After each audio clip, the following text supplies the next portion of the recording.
عبید الرحمان MPS صاحب نے جو کال اٹینشن اور کوشچن موو کیا، یہ انتہائی اہمیت کا حامل ہے. یہ ہم دیر کے پارلیمنٹیرین اور باشیوں کے لیے بہت ہی اہم ہے.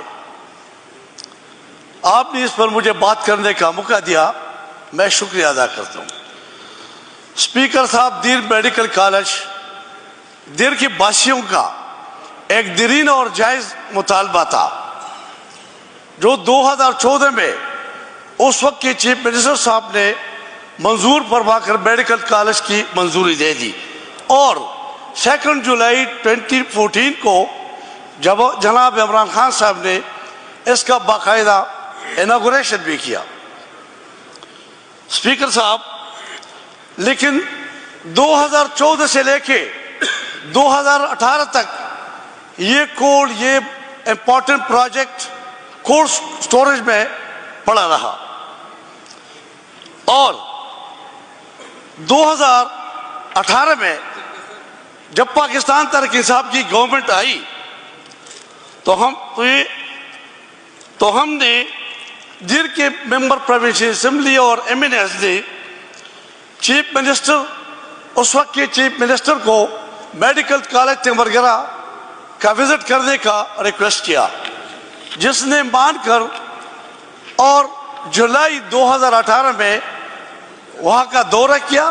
وہاں ایک پروقار تقریب منعقد ہوا جس میں اس وقت کی چیف منسٹر نے میڈیکل کالج کا ری اپروول اور تیمرگرہ کالج کو ٹیچنگ ہاسپٹل کا درجہ دے کر اپ گریڈ کیا.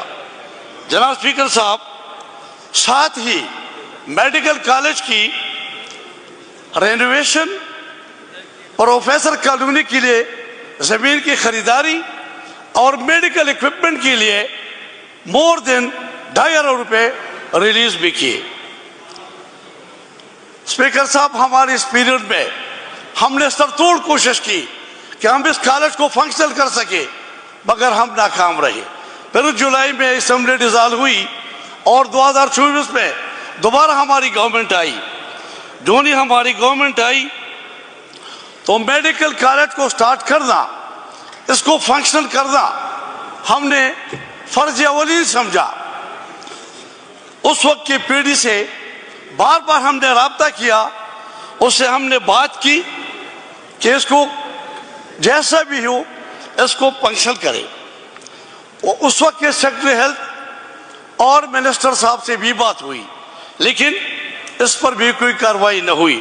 جناب اسپیکر، تقریباً 2-3 مہینے پہلے ڈاکٹر سمیع اللہ صاحب، جو ایک نیک اچھے شہرت کا حامل اور پروفیشنلی ساؤنڈ ڈاکٹر ہے، اس کا تبادلہ سوات سے as a principal Timergara medical college ہوا. آتی ہی کالج کو فنکشن کرنے کے لیے اس نے کوئی کسر نہیں چھوڑی. جناب اسپیکر، پرنسپل صاحب بتا رہا ہے کہ آپ تک اس کو نہ میڈیکل اکوپمنٹ ملے ہیں، نہ اس کے پاس کوئی ریکارڈ ہے، کچھ بھی نہیں ہے تاکہ وہ اپنا کام جاری رکھ سکے. جناب اسپیکر صاحب، ہم جتنے بھی دیر کے جتنے بھی ہم MPS ہے یا MNS ہے، ہم نے ہمارے مشاورت پر وہاں پر ایک انکوائری پینل کانسٹیٹیوٹ ہوا سینئر ڈاکٹرز کا. ان کو بتایا گیا کہ آپ دیکھ لیں، سامان کو چیک کر لیں، میڈیکل اکوپمنٹ کو چیک کر لیں تاکہ ہمارا کالج فنکشنل ہو سکے. پھر ہم نے اس وقت کے صاحب کے PD کو بلایا، ڈاکٹر شوکت صاحب کو بلایا، اپنے ہمارے جتنے بھی MNS تھے ہم بیٹھے، اور 20 دسمبر آخری ڈیٹ ہم نے فائنل کیا کہ 20 تک سارا اکوپمنٹ حوالہ چکا ہوگا. جناب اسپیکر صاحب،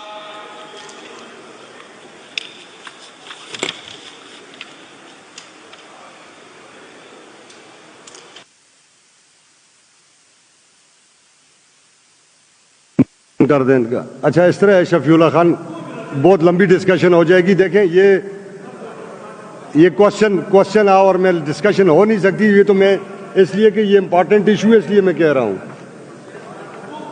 جائے گی انشاءاللہ. سر 2 منٹ میں ہیلتھ سر منسٹر کی طرف سے سر پھر میڈم کریں گی پھر آپ. نہیں میں بس مسئلہ حل ہو جائے گا. میں سر ایکسپینڈ کروں گا.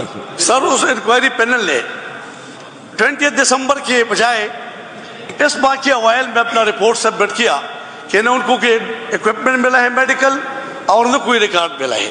جناب اسپیکر صاحب ہمارے اوپر ہمارے پرفارمنس کے اوپر یہ ایک بہت بڑا کوشچن مارک ہے.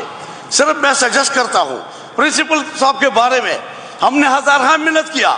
اس کے پاس تو گاڑی ہے, اس کے پاس تو ایڈیشنل گرانٹ ہے, اس میں بیچارے نے کیا کیا, اس نے اپلیکیشن سبمٹ کیا کہ میرا جان چھوڑ دے میں واپس جا رہا ہوں. اسپیکر صاحب وہاں ہم کسی کو منہ دکھانے کے قابل نہیں ہے. آپ سے ریکویسٹ کرتا ہوں کہ ایک ہائی لیول کی انکوائری کنسٹیٹیوٹ کیا جائے تاکہ پتہ چلے کہ یہ کس کی کارستانی ہے, یہ کس کے غفلت ہے, کس نے امبیزلمنٹ کیا ہے. ادروائز ہم وہاں جانے کے قابل نہیں ہے. کائنڈلی اس مسئلے کو اسپیکر صاحب میں اسمبلی کے فلور پہ ریکویسٹ کرتا ہوں کہ جیسا بھی ہو جتنا چلو 1 ہفتہ کے اندر اس کو ریزالو کیا جائے, ورنہ ہمارے پرفارمنس کے اوپر ایک بہت بڑا کوشچن مارک ہوگا. Thank you.